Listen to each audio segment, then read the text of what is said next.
हरे कृष्णा, कांपत पार्थ का हिया विशाल, शिथिल अंग भई कांति बाल।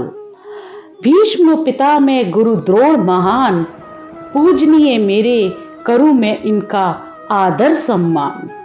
दुबुद्धि दुर्योधन को क्यों मैं मारूं, निंदा सहूं पर लोक बिगाड़ूं। तीनों लोक का राज्य में त्यागूं, त्रिलोक में इन पर बारूं। भाई बंधु कुटुंब अपारा, इनको मार नहीं निस्तारा। अर्जुन ने कियो जब ये विचार, दियो धनुष धरती पर डार।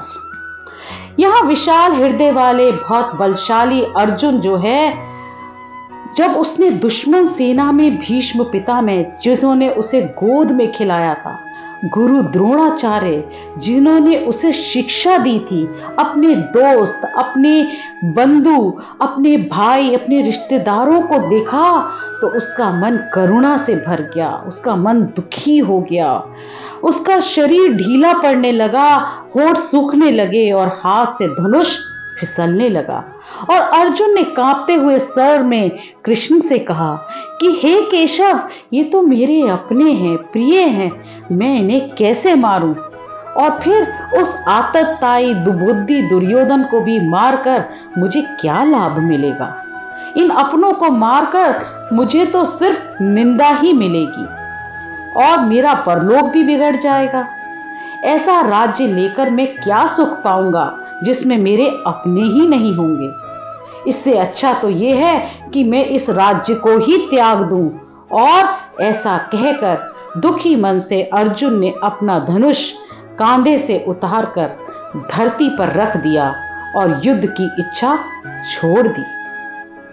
युद्ध की बातें करना, मरने मारने की बातें करना आसान होता है, पर करना बहुत कठिन और दुखदाई। अर्जुन यहाँ ये भी कह रहे हैं कि मैं ऐसा राज्य का क्या सुख भोगूंगा, क्या और किसके साथ खुशियां मनाऊंगा जहां मेरे अपने ही साथ नहीं होंगे। सही बात है, जब अपने भाई, दोस्त, रिश्तेदार साथ मिलकर खुशियां मिलाते हैं ना, वही सच्ची खुशी होती है। आप चाहे कितने भी पैसे वाले हों, पर जब तक आपके अपने आपकी खुशियों में, सुख दुख में साथ नहीं है, तब तक सब कुछ बेकार होता है।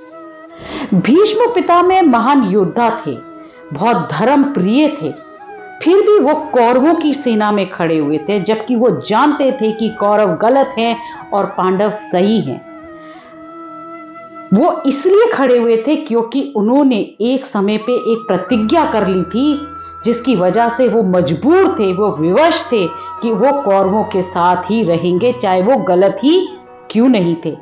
जिससे हमें यह सीख मिलती है कि कभी भी बिना सोचे विचारे कोई प्रतिज्ञा, कोई प्रॉमिस नहीं करना चाहिए, जिसकी वजह से बाद में पछताना पड़े।